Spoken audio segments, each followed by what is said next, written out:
Welcome to our final panel of the summit entitled Priorities for Future Research. I'll just point out there is a typo in the printed program. This is not part 2 of the Future of Clinical Trial Design, although we will talk about future priorities in clinical research in MDS and bone marrow failure, but we have a broader remit here. So my name is Tim Grauber, and I'm the director of the Hematologic Malignancy Program at the Mass General Cancer Center. I'm pleased also to be a member of the Medical Advisory Board of the AAMDS Foundation. And I'm going to facilitate this panel discussion over the next 60 minutes or so. And this is not going to be like the other sessions. There are no prepared didactic lectures, no PowerPoint slides, except for the 2 I'm going to show here just to introduce the panel. We're going to have a discussion amongst the panel, and I certainly hope that we'll engage the audience in the participation as well. Just to introduce our panel members, I'm delighted to welcome Dr. Gail Robos, who's the William S. Paley Professor of Clinical Medicine at Weill Cornell. Gail, known to all of you, I think, is an internationally recognized expert in clinical research for blood cancers and bone marrow failure syndrome. She's been the PI of many trials, investigator-initiated, industry-sponsored, and has published extensively in this area. She's also on the Medical Advisory Board of the AAMDSIF, as well as the core committee, the Leukemia Core Committee for the Alliance, amongst other national and international leadership roles. Next, we have Dr. Eyal Attar, who's the Chief Medical Officer at Vor Bio, which is a clinical stage cell and genome engineering company focused on novel therapies for patients with blood cancers. Eyal trained in hematology oncology at Harvard and was previously a clinician and a researcher there, treating patients with leukemia, MDS, and bone marrow failure syndromes. He then moved to Agios Pharmaceuticals, where he served in a number of roles and was instrumental in the development, the clinical development, and ultimate approval of IDH inhibitors, which we've talked about a lot at this meeting. He then served as CMO at Aprea Therapeutics, working on agents targeting P53 before joining Vor Bio. And next to Dr. Attar is Darren Johnson, who's a colleague of Dr. Attar's at Vor Bio, where he serves as a medical science liaison. But before that, he trained as a physician assistant, worked at the Dana-Farber Cancer Institute at Sarah Cannon in Nashville and the Fred Hutch Cancer Center in Seattle. But before that, Darren was diagnosed with MDS and underwent stem cell transplant, and he's graciously agreed to share some of the details of his personal story, and we'll get to that in a few minutes. And we can take those slides down, thank you. Last but not least, joining us on Zoom is Dr. Professor Torsten Haferlach, known to all of you, a world-renowned expert in diagnostic techniques for patients with blood cancers. Dr. Haferlach spent the first 20 years of his career as a medical doctor and hematologist at university clinics in Kiel and Göttingen, and then at the University and Clinic in Munich, where he was senior physician in the Department of Medicine and head of the Laboratory for Leukemia Diagnostics. In 2005, he and 2 colleagues co-founded the Munich Leukemia Laboratory, or MLL, which, as I gather from the website, I apologize, Torsten, if my numbers are not completely up to date, but at MLL, a team of over 300 employees processes now more than 100,000 blood and bone marrow samples per year. The number might be higher than that now. More than 1 million, more than 1.1 million since the lab was founded in 2005, which is astonishing. And MLL has an interesting dual role, both providing routine clinical diagnostic services, as well as having a research mission with a strong publication record of more than 800 articles on genetics of blood cancers in high-impact journals since the lab's inception. So thank you for joining us, Torsten. Thank you very much, Tim. Good morning. So we have a really distinguished and diverse panel of experts here. I want to thank everybody for joining us. I'm going to begin with some questions to the panelists, then hopefully engage the audience here to engage in a discussion. You know, I think given the composition, the interests of the panel members, our discussion is likely to focus largely on MDS, the future of MDS research, but I think feel free to expand beyond that. And I think some of our topics will certainly touch on other bone marrow failure syndromes. So Darren, I'm going to begin with you. So if you could start maybe by just taking us through your journey briefly as an MDS patient. Sure.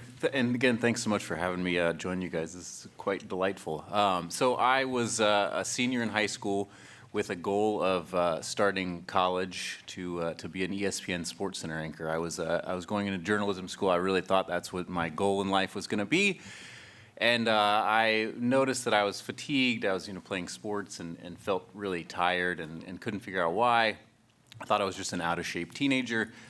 Went to see a doctor, and turns out, pancytopenia, which I didn't know that term at the time, but I soon came to know it well.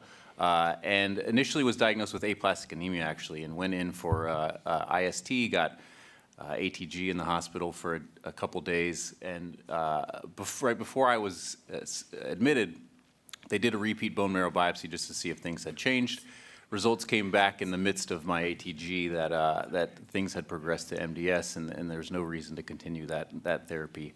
And so was discharged and put on the marrow donor list. I have two brothers, one older, one younger, and both of them were tested, and neither of them were matches. And my joke is that I don't talk to him anymore. I haven't spoken to him since then. But that's obviously not true. They're lovely folks. And so was put on the registry, found a match, and was set up for a bone marrow transplant. I had TBI, Psi, and ARIC at the time.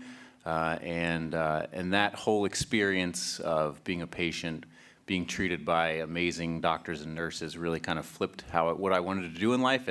And so I called ESPN and said, sorry, I'm not gonna make it, guys. I've decided to change my career path. And so I kind of dabbled around in a few things to try to figure out what exactly I would wanted to do. And I met some nurse practitioners in mid-levels and thought, wow, that's a really cool role. Great to have that access to patients, but also, a little bit more say in what goes on. And I thought it was a perfect role for me. And so went to PA school, and during my treatment, I kept hearing about this place called the Hutch, right? The Hutch, this mystical place where they made transplant happen. And so I thought, there can't be a better place to go than Seattle to start my career. Well, I learned a ton there, obviously. It's a great place, and I learned a lot, and then kind of just moved on and went to Nashville for a while, then to Dana-Farber for a bit. But I was interested in kind of looking kind of outside of my just regular daily clinical practice, seeing patients. Not that I fell out of love with it or anything, but I just kind of wanted a new challenge. And so I was just talking to people and kind of decided that maybe industry was an interesting next step for me to make a larger impact on patients than just kind of my daily clinic. And so I'm happy to be here as, not only a clinician, but a survivor as well. So thanks again for having me. Terrific. Thank you, Darren. So next, what I want to do, again, starting with you, Darren, is to go kind of in rapid fire through all the panel members. If you could just briefly give me, we're talking about priorities for future research, both basic, translational, and clinical. Give me your top two or three priorities without going into great detail, and then we'll come back and drill down on some of these in future discussions. So starting with Darren. Just the talk we heard previous made me think that the two most important things that I would love to see are more looks at quality of life and how that, not just these metrics that we have, but what they actually mean. You tell someone, you ask someone, are they fatigued? Like, what does that mean? It means something very different to me, you. And the other thing, which Dr. Sakaris said something about, is technology, right? How do we leverage technology to make a difference? Because we've all seen the patient and like, how you doing? And they're like, oh, doc, I feel great. And then the wife's in the background like, he does not feel great, right? So we've all seen that. So how do we capture that in a better way? Thanks, Darren. Kayla, I want to turn to you, Dr. Robos, as a thought leader in this space. What are your top two or three priorities for future research?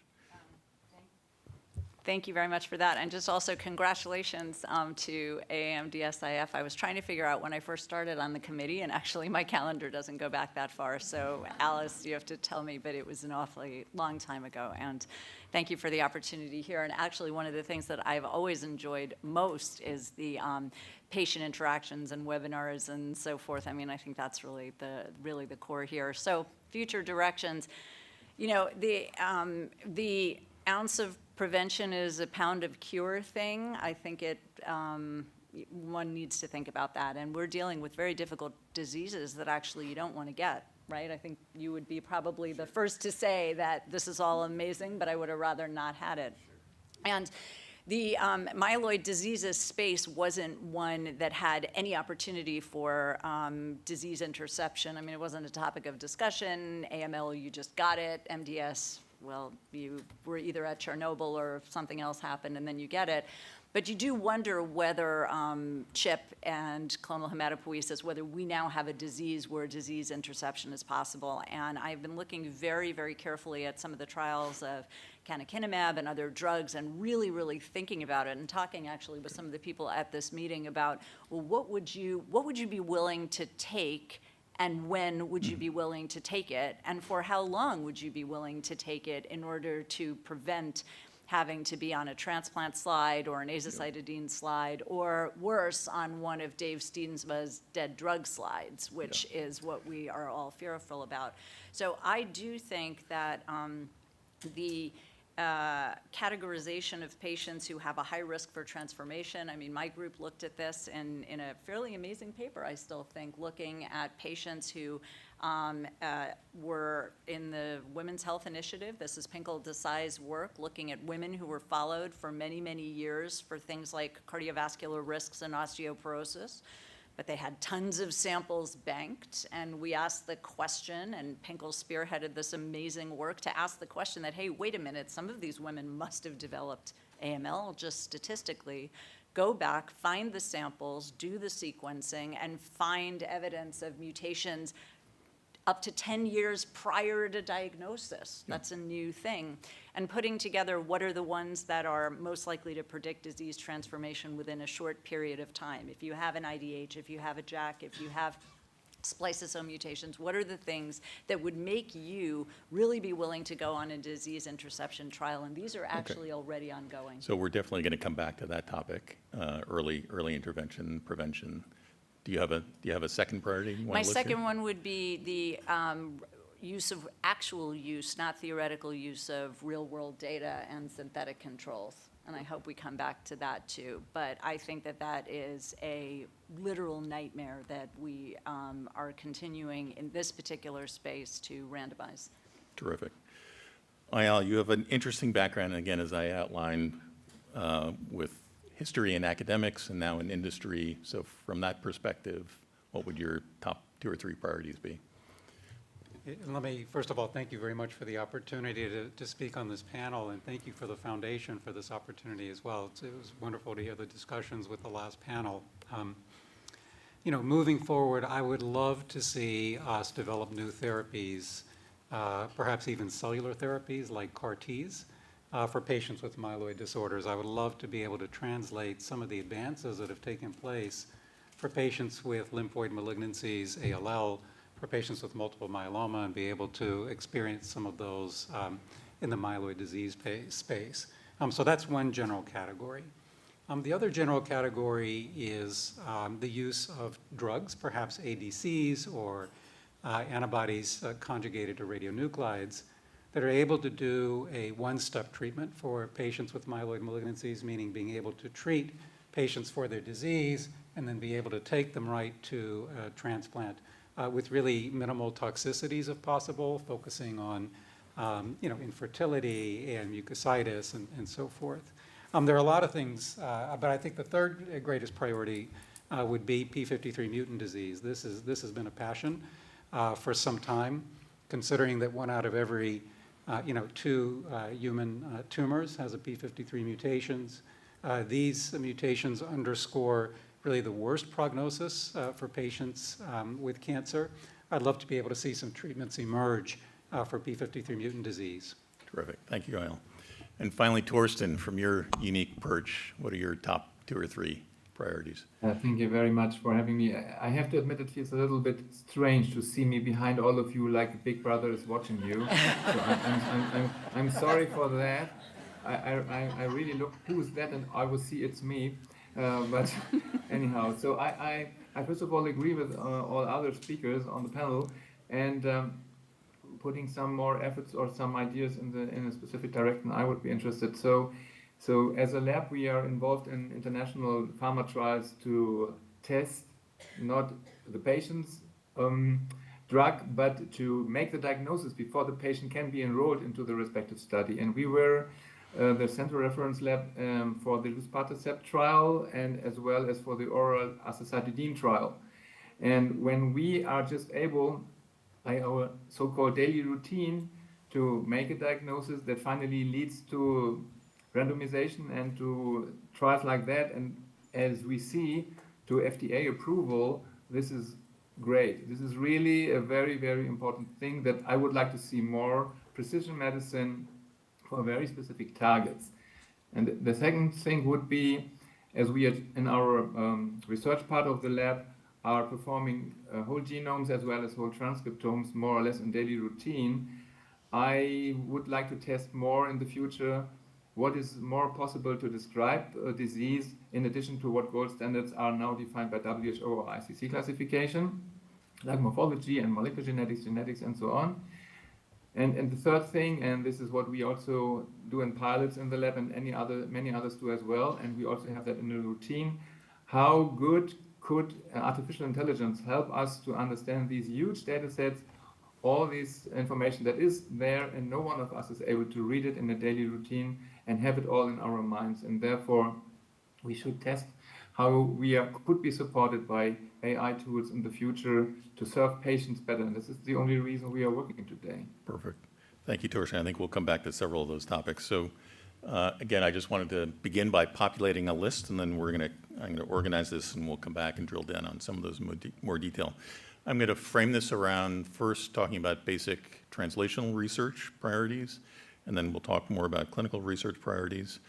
And I don't think I need to encourage this panel, but the idea here is to be bold and look into the future and make some predictions, lay out what our important priorities should be for the next 5 to 10 years, say. I think this is the 40th anniversary of the foundation. It's a little hard to look 40 years in the future, so my goal is a little more modest, more in the 5 to 10 year horizon.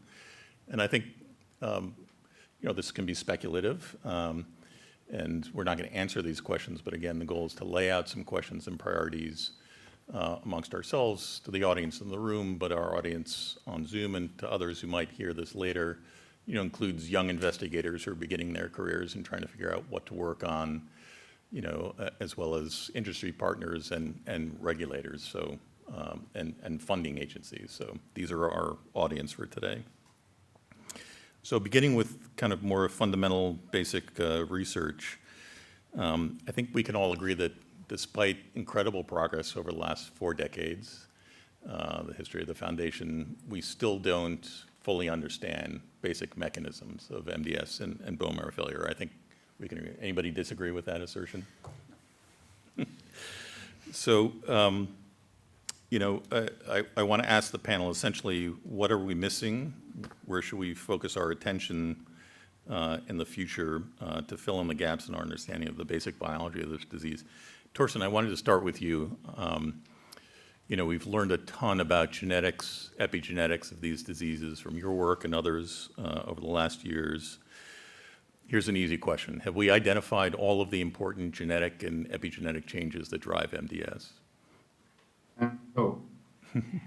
We think we have for routine diagnostics as well as for classification, but we realize that there's much more than just one mutation. Gail, you started to speak about CHIP. There was something before that brings something to go or not to go to a disease like that. So what is this? Why has one patient CHIP but never experienced MDS and the other is doing that? I don't know. We will see hopefully that. And there's and we struggle a little bit with respect, and this is also what Gail just said, the data. So if we are getting more and more in this molecular data, the individual patient is really very individual, and it's difficult to run trials for that, because if we have 10 genes or 50 genes being investigated, we see 5 of them mutated, then what is the same patient on the other side? And Gail, you just brought this up with synthetic data sets, virtual patients, virtual models where we increase the number of what is possible. That will have to go with the description what really leads to MDS, also to use this data, virtual data, to understand better than we do right now. And for sure, epigenomics is important, maybe even proteomics is important, not in routine right now. But to come back to a very short answer to you, I think we are far away to know everything about MDS. Well, let me go out of order here a little bit and bring in Gail in the discussion, because you just mentioned synthetic controls, and Gail, you mentioned that earlier. So perhaps, Gail, could you start by just explaining a little bit more what you mean about that? So, I mean, I think the concept, which has been written about a lot and which FDA actually has some documents on, is the concept of using existing data, and there are different settings that you could get the data from. So there's a specific definition from real-world data. So real-world data meaning registry type of data, meaning potentially newer electronic data capture systems that are becoming more common. But then there are also patient-level data that can be gotten from previously done trials, which are felt to show what the performance of, for example, a standard of care might be. And I think that the concept there is that, you know, the world moves, classifications move, things change, but you do have for groups of patients, especially for rare groups of patients, you do have performance metrics of what the existing therapy that is available is likely to do. And the question is that, first of all, in the United States, where we have excellent access to drugs, that is a good thing and a bad thing, right? Because it results in a lot of dabbling. I personally think that is good. In Germany, they hate it when we do that, and colleagues there literally cannot believe when you did what, you gave what. I mean, I live in New York. There's a lot of dabbling, and the problem is that there's no way to capture that, and there's certainly, and I'm sitting a little close to a basic science person, so I'm gonna move this way, but there's certainly no mouse that I wanna talk about today, because the mouse models for the We'll get to mice in a inflammasome second. and the microbiome and the, give me a break, whatever, sorry. But it's the last panel of the day, I can say things like that, but to capture the totality of a patient experience with respect to everything that is happening to them, from anxiety to what they eat to what is happening on an investigational trial, in my humble opinion, is not well served by a mouse, who invariably gets much better treatment than our patients do.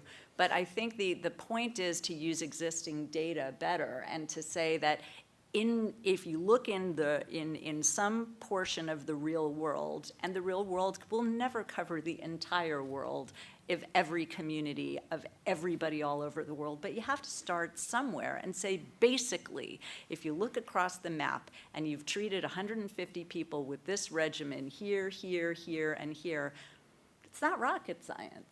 How'd they do?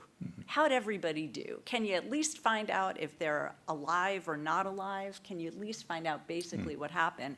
And I think that that needs to be a real starting point, because the truth of the matter is that we are all tired of needing a laser pointer to look in between the survival curves. That's not what we're looking for. Yeah. We're looking for something bigger. If you don't think you're gonna do better than 1 percentage point over the existing data set, then perhaps that's not your drug.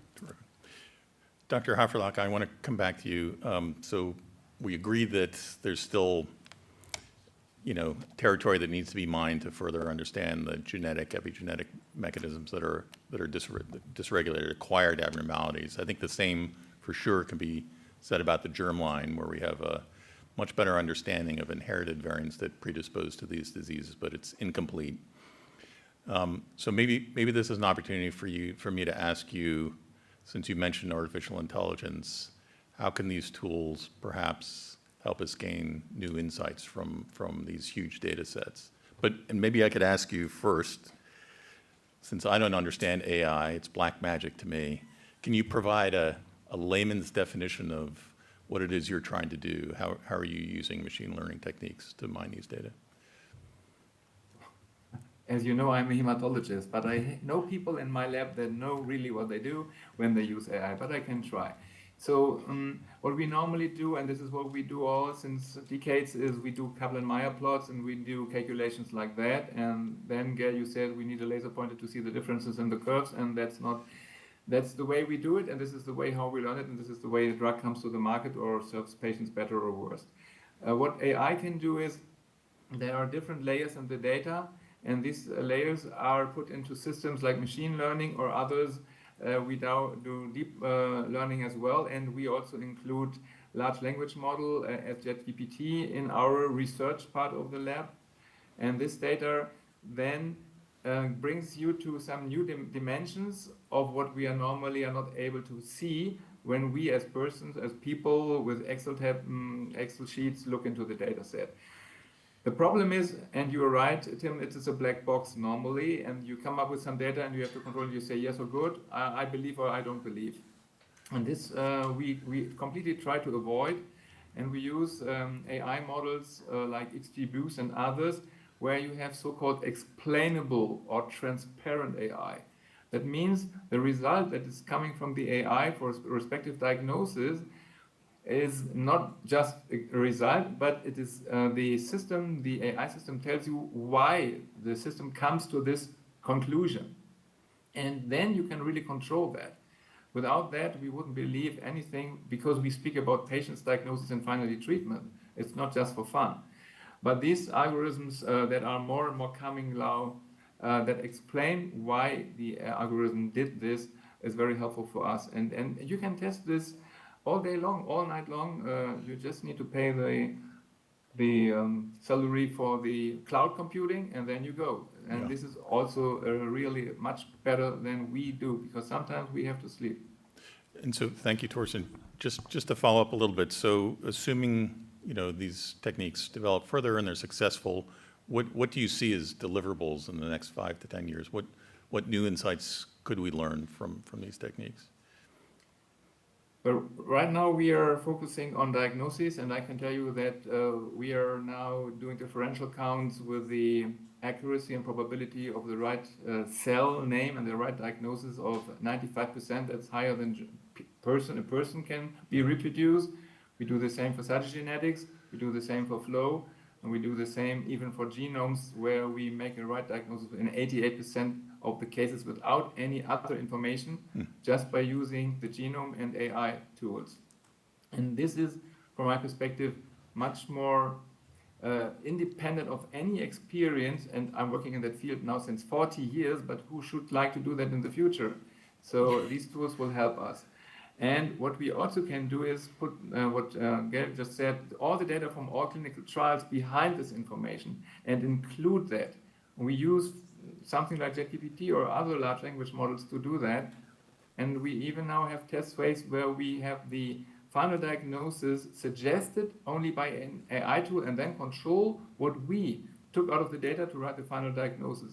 And there I see a very important advantage to what the normal personnel like doctors, technicians and others can deliver for, first of all, diagnosis, but also for what treatment is available, what trial. You can see on clinicaltrials.gov. There are so many information. We look and look and look, we have to look.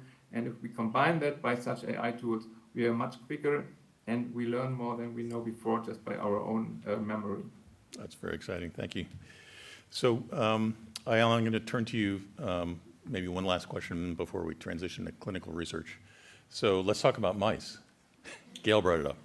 Yeah. So you worked in the lab. You work with lab-based investigators in your current role. So I guess my question to you is, do we have the right model systems that we need for useful preclinical studies in MDS? The short answer is no. So thanks for setting me up for that, Gail. I really appreciate that. We do need better mouse models. As colleagues have said, we've cured cancer, leukemia, MDS in the mice tens of thousands of times, and the translatability into humans is unfortunately quite poor.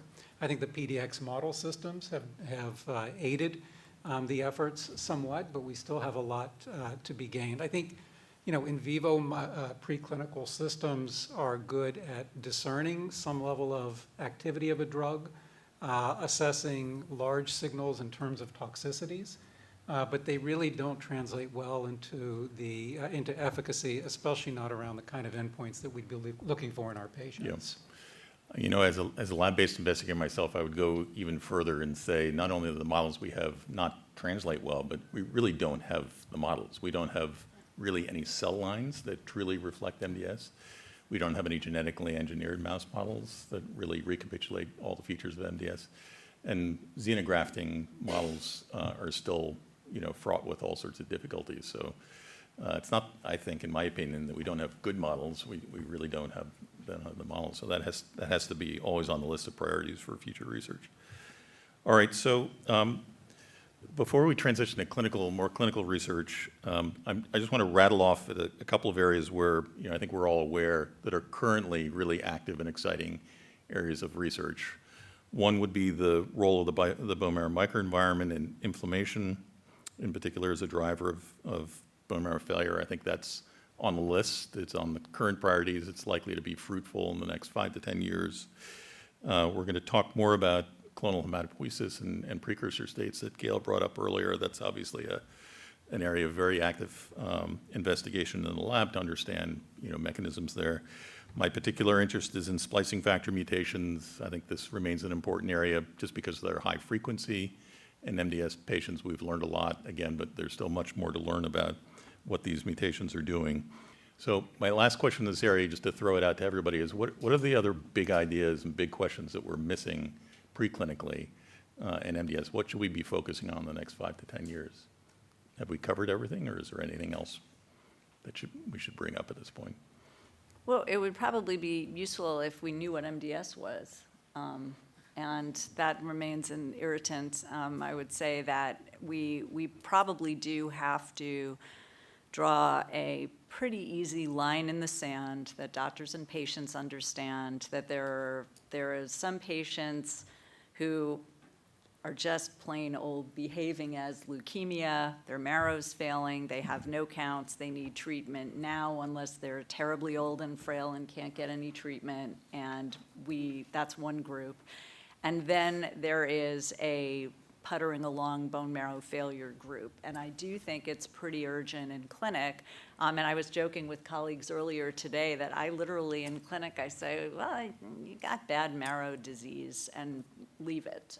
Because MDS/AML, all of this is terribly confusing, but there are patients with myeloid malignancies whose life is threatened pretty much up front, and you have to make a decision. We don't have the right tools, we don't have what we want, but your decision tree is, am I gonna try to get this patient into a response or not? And that's one group. Yeah. And then there's the other group. And I think that we are making it more complicated when we should make it more simple. Okay.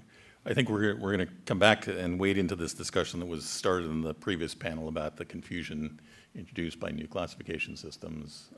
But that's a fair question. Like, can we agree at least on these definitions? All right, why don't we go ahead and transition and drill down a little bit more on priorities for clinical and translational research in MDS.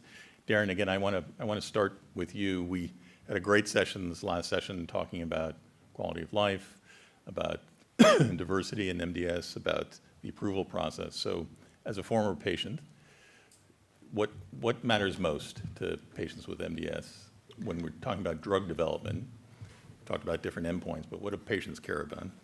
Yeah, that's definitely a tough one because they don't care about a lot of the things that we've talked about here, right? Like that's not if they sat in on this, they would be not impressed with what we're doing at all, right? But obviously there's a lot of, that's a very important piece of to understand the biology and stuff like that, but they don't care about that. I didn't care about that. I just cared about how I felt on a day-to-day basis and was I gonna be able to, play basketball again, right? Those are the things that really mattered to me. And I think Gail touched on it earlier, but we hem and haw about all these things, and we ask patients to be part of these clinical trials, and we do the same thing over and over again. Then we high five ourselves because we improved overall survival from 6 months to 8 months, right? And it's that. And then what do those 2 extra months even mean? Are the patients miserable, right? Are they tired? Are they in clinic all day, every day, right? Like that's no way to live either.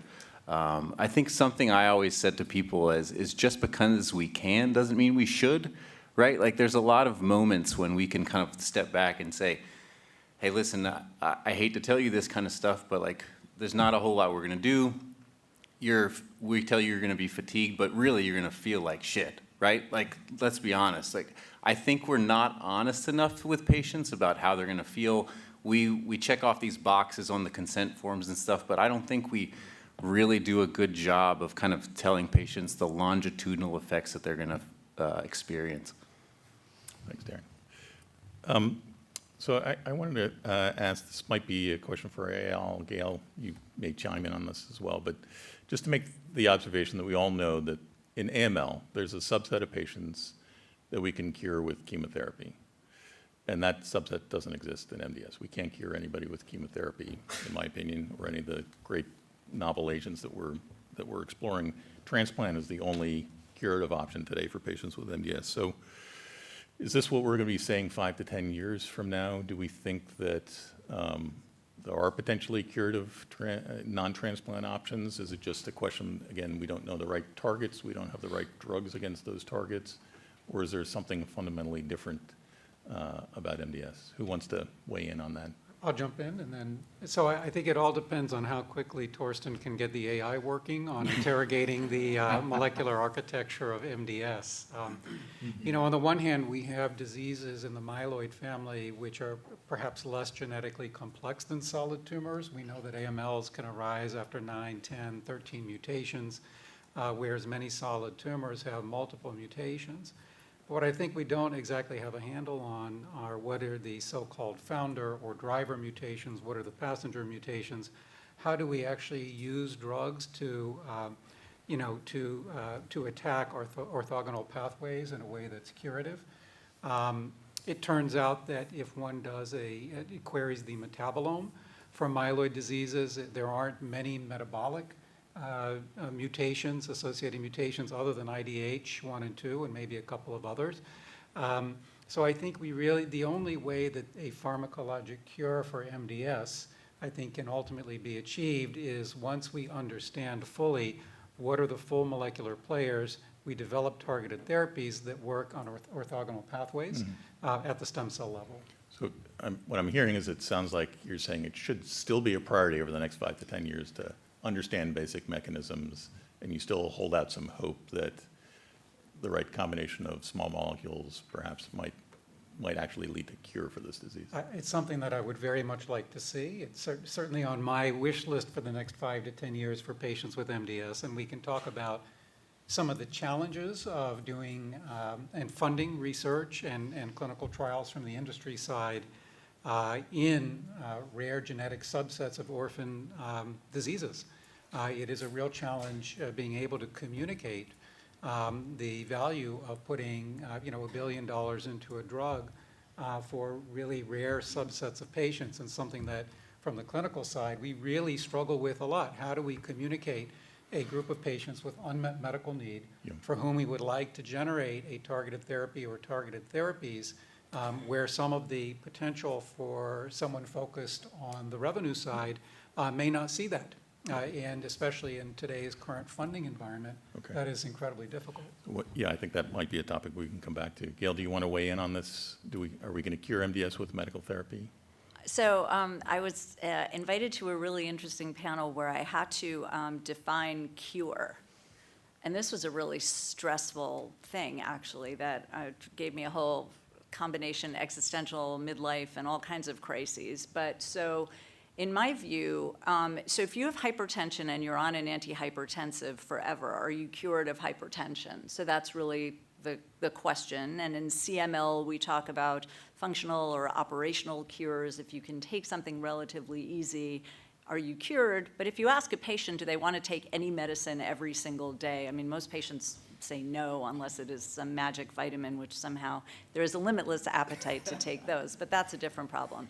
So in my view, when you talk about transplant to a patient, that's what you want. You want Darren. And it doesn't matter if you're 87 or 23. When the transplant discussion happens, in my view, it's I got to walk on hot coals and they're going to do nasty stuff to me, but then I turn into Darren.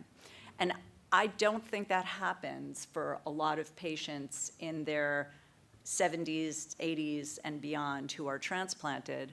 So I think the problem in the conversation, and I lived through this in AML. So in AML, I spent and you can look back, I look back at some of people tape lectures, you look backwards.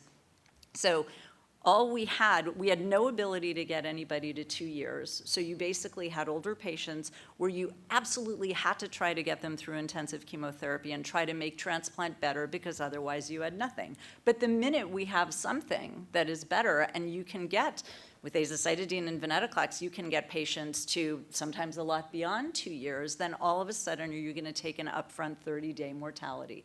This question is the same, and the problem is we still want to transplant everyone, and the whole symposium has been about making transplant better, safer, get them to transplant. Why are we getting you to transplant? Because the other stuff we have isn't getting you to a good place for 2 years. Nobody wants to have that conversation with a patient of any age about we can maybe get you to 2 years, or azacitidine data for AML, 2 years, 3 years. 2 years is 5 minutes.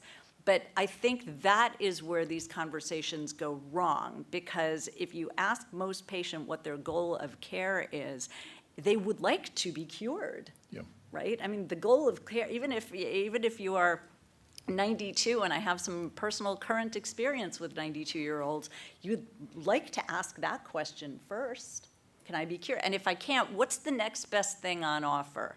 Well, the next best thing on offer is where I think we have some imprecision about what we're telling people. What is the next best thing to offer? And right now, today, we need to get as many patients with MDS to transplant as possible because of the status of MDS therapy. If you sit in an ALL lecture right now, which this audience won't, it is unbelievably interesting how transplant is off the table. pH-positive ALL, taking it off the table because therapies are better. It's an incredible thing when you have treatments that work. Okay. There are a number of other topics I want to come to, and I definitely want to open it up to questions from the audience. But but let's try to cover a few here before we open it up. We touched on clonal hematopoiesis and prevention. I think I want to hear some ideas. Gail, as you said, trials are already happening now with IDH inhibitors and other agents in this population. So I guess the general question is, are we ready to be doing this now? How should we be designing these intervention trials? What's that going to look like over the next 5 to 10 years? So who wants to chime in on prevention? Well, there are trials open already, so I can talk. So the idea is, if you have coronary artery disease, are you going to take, I don't know, Lipitor? What are you gonna do you see an oncoming train, how fast is that train coming, and what are you gonna do to get out of its way? Okay, so MDS is a pretty bad oncoming train. How fast is it coming? So there are trials ongoing, for example, for interception trials with IDH inhibitors, and there are trials ongoing with drugs like canakinumab, which would be attacking the putative inflammasome, which is driving bone marrows crazy and making clonal hematopoiesis get worse. So you have to ask yourself, though, and we're asking ourselves and asking the patients, and I would say that there are different groups of patients here. If you look at, for example, interferon in myeloproliferative diseases, interferon might have a benefit in preventing myelofibrosis, reducing inflammatory cytokines, and there are patients who come into the office who absolutely, and again, New York practice is different, but you come in, there's a drug out there that might make my marrow do better over time. I want that today. Get the approval, I want it. There are patients who come in just as educated and on top of the data and will say, I feel great, I'm not gonna risk side effects from another drug, let me see what happens, let me do something when I get worse. Same story here, same informed consent, same story for MDS. Do you actually want to, I feel fine, I have normal blood counts, maybe my red cells are a little bit big, really? I'm gonna go on a drug? You've gotta be kidding. Versus my anxiety level is 10 out of 10, I have to take Ativan every day, you have to give me something. So you're going to stratify based on anxiety level? Yes, and I'm not kidding. I actually think that will tell a lot, because if anxiety is a pro-inflammatory state, that is literally a way to separate patients out. Am I making you more anxious by, I'm not actually kidding. I'm not saying this tongue-in-cheek at all.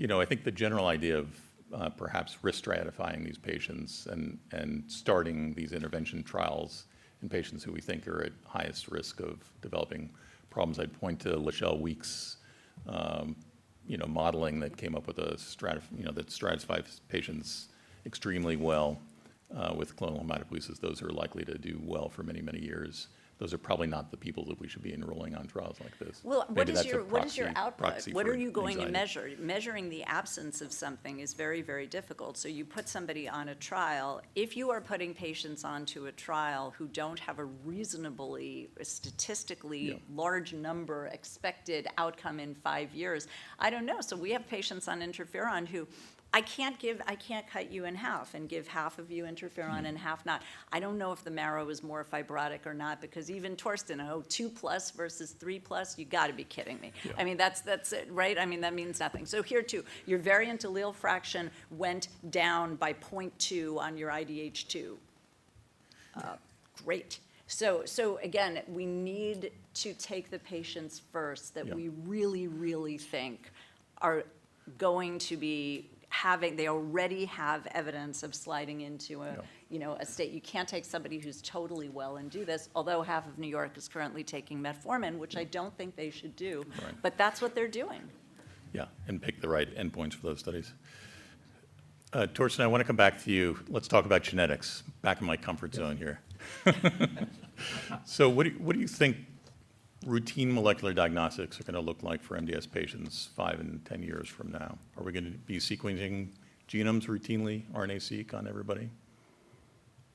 I believe yes. Why? Because we also can have more information that we not only with genes from molecular genetic panels will have, but also from the chromosomes. We also have to run this method in parallel. It's also the basic of our classifications right now, the chromosomal information. And we can also see more things that we normally wouldn't see, including the inherited diseases. You spoke about that before as well, that we normally do not investigate because we need other informed consents by the genome and the transcriptome.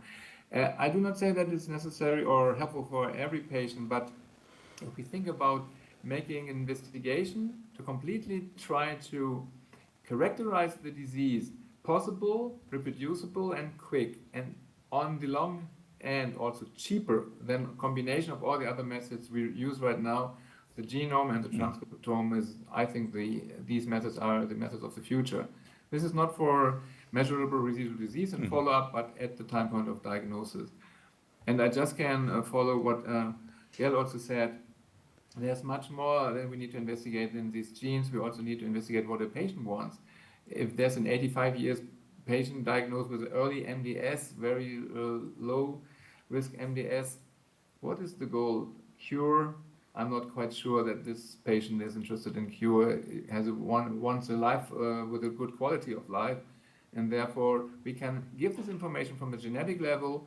What drugs would be possible? What is the possible outcome with respect to prognosis based on many other patients we investigated before?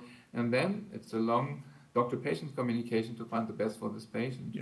Yeah. Can I add one comment? Let me follow up one question, Torsten. As we sequence more broadly and start to manipulate the genome and perhaps introduce errors, so do we have the right safeguards in place for? I want to talk about briefly 2 issues. One is privacy, and the other is disclosure of incidental findings. How do we deal with those two issues? We speak about America or Europe? Well, I won't ask you to speak about America. I can speak the same. So right now, there are rules. We apply those rules, and I can tell you that even if we have been investigating now more than 6,000 genomes, we never looked into BRCA1 and 2 for these patients because this wasn't the question. Is this fair or is it unfair not to do that and call the patient and say, well, you have a leukemia, but in addition, I can tell you that BRCA1 and 2 is also mutated. And if you will not die from that, please go to your relatives and tell them. This is really very, very difficult from the ethical point of view, and that we have no allowance to do that right now. So we really focus on what we know from hematology, even if we see Alzheimer and everything in the genomes as well. And this is also, I don't know what the patient want to know in the future, but I'm sure the insurance companies, they want to know that in the future before they give you a new insurance. Yeah, as you say, I think it's handled in different ways in this country. Gail, you wanted to follow up on something? I think you and I were literally thinking the same thing, because this goes along with, there have been huge articles recently on total body scans. So forget whole genome, but just total body scans and whether or not to do it. And I have to say, at a recent dinner party, it was completely clear, and there were 2 doctors and the rest weren't, and everybody at dinner thought the doctors were such idiots for, like, of course you would get a total body scan. Well, why would you not do that? Look at the lady in the news. They found this, they found that. Early intervention in cancer has huge opportunities for cure. Late intervention does not. And we literally, with another physician, we sort of sat there like, we're not even going to try. I mean, this table is lost. But I think the incidentalomas on a scan are magnified perhaps 1 millionfold by the non-incidentalomas of having, gene frequencies, having to tell children, having to, that it's even worse on that. And I do think that it's relevant that in this building right now where we are, literally one auditorium next door is the All of Us group. And I don't know what they're talking about, but I feel like we should have them come in here right now because they might have a lot to add to this conversation. Yeah. So time is getting short, and again, I want to get to the audience, but one last question maybe, and Ayala, I think you might be the best person to talk about this. It relates to collaborations, which we all know are really critical for progress in this field. Both collaborations between academic institutions, and again, we heard discussed a little bit, large mechanisms like the NCI MileMatch program, the NHLBI Natural History Study, and MDS bringing together the academic communities. But maybe you could touch on the issue of collaborations between industry and academics. How can we work on this? How can we make this better in the future? I mean, this is a really vital interaction. As you may know, companies are constantly keeping an eye on what the funding situation looks like, and that's why speed, the speed by which clinical trials can be open at an institution, the way an investigator can steward a protocol. First of all, of course, contributing intellectually to the development of the protocol, being engaged and communicative, stewarding the protocol through the scientific reviews, the IRB reviews, looking for patients, helping to enroll patients to the study. We're often dealing with rare diseases and small molecular subsets of these rare diseases, and time is everything as we try and interrogate new treatments. I think the secret sauce of this, the collaborative piece, is really important. When I think back to when some of the first observations were made by investigators that IDH inhibitors could induce leukocytosis, that there could be a differentiation syndrome associated with these drugs. The kind of interactions between clinicians on the industry side and the treating investigators was crucial in trying to, number one, acutely manage the patients. It was the investigator's idea to first employ hydroxyurea, thinking, wow, this looks like a syndrome with APL in patients that receive ATRA. Convening the thought groups, being communicative, because we are really thoughtful at putting together clinical development teams by people who have clinical experience, are very patient-centric, and we really, really want to work collaboratively with the physicians to understand the data, to understand the clinical phenomenon that's happening, to help troubleshoot where possible. So I think that gives you a list of a number of important areas in which the collaboration is important. Thanks, Ayala. Let me turn now to the audience and see if there are any questions for this panel. Future priorities for research. Dr. Odenecki.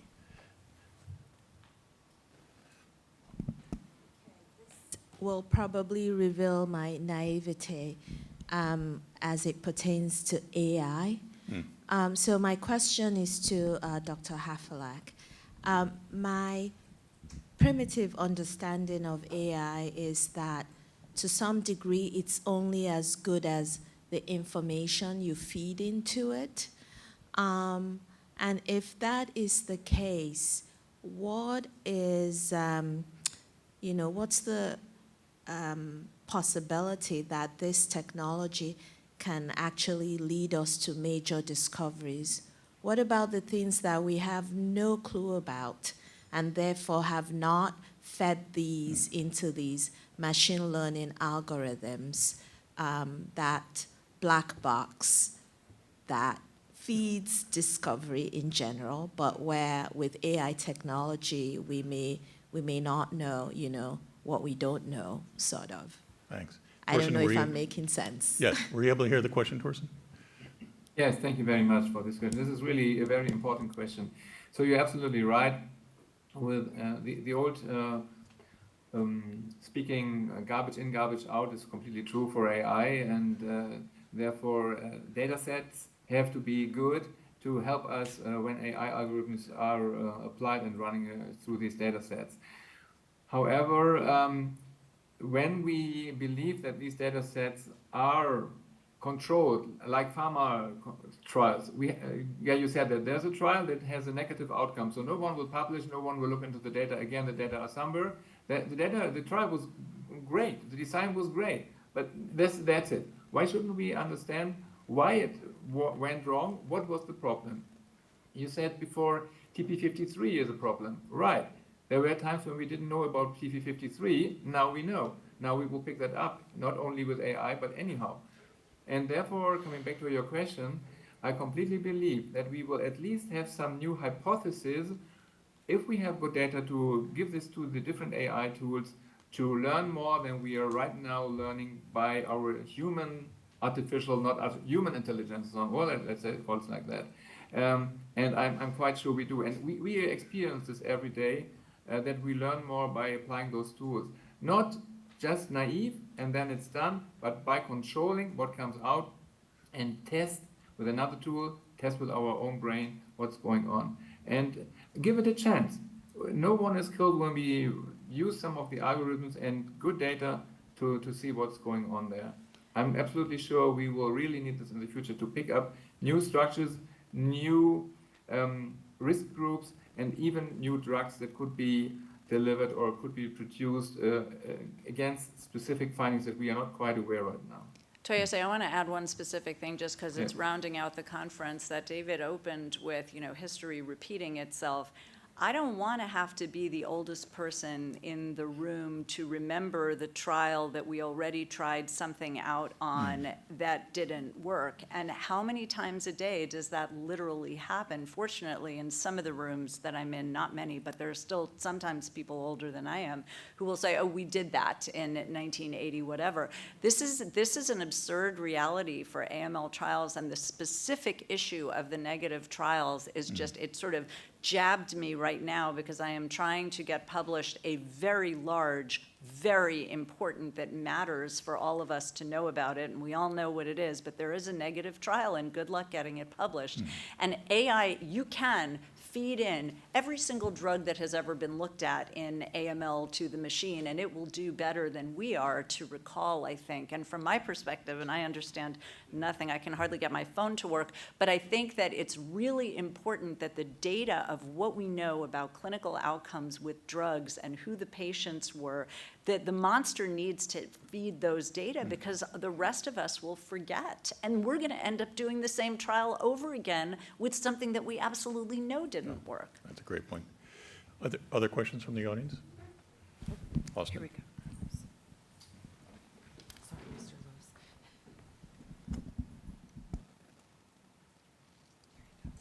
Yeah, just a comment following up on what Gail said. I think one thing, at least the COVID has taught us, is the journals are quite happy to accept negative trials.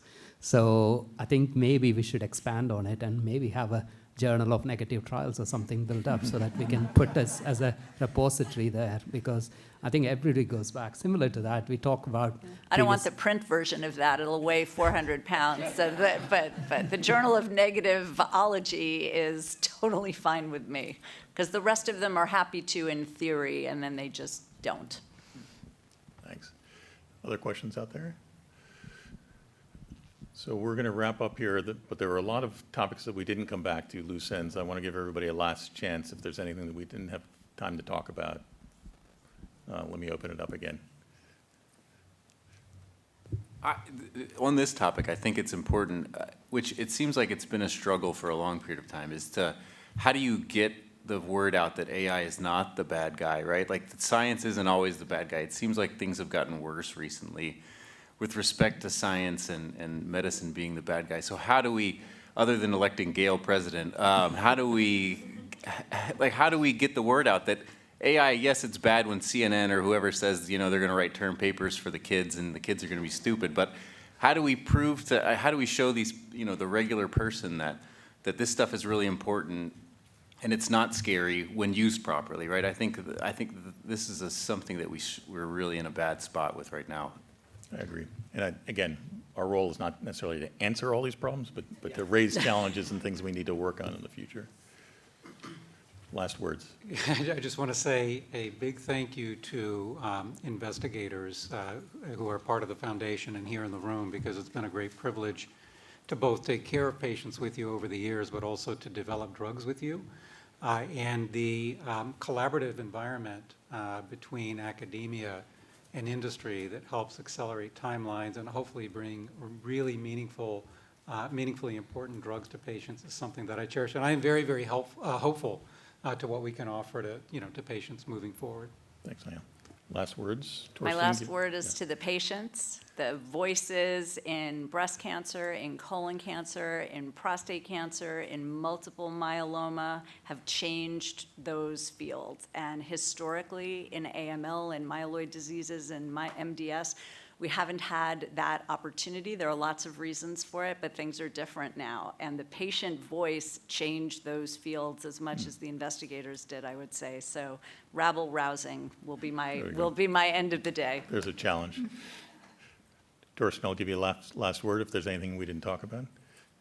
Yeah, well, I'm now in that field since 40 years, the same number that AAMDSIF is there. So, and I'm very optimistic and quite positive. And those who are in my age know that that happens a lot over the last 14 years. Not only in diagnosis and respective precision medicine, but also for cure or at least for prolonging life. And I'm sure we will speed up this evolution we just experience in the next years. And one last word to AI, I would like to quote Eric Topol, who is a very famous American human geneticist and also cardiologist. And he said, AI will not replace physicians. However, physicians who use AI will replace those who don't. And this is what I really believe. That's a great point. Thank you, Torsten. Thank you so much for joining us today. I really want to thank all the members of the panel. I think it's been a really interesting discussion. Thank you to the foundation for giving me the opportunity to moderate it. And I think we'll close it there.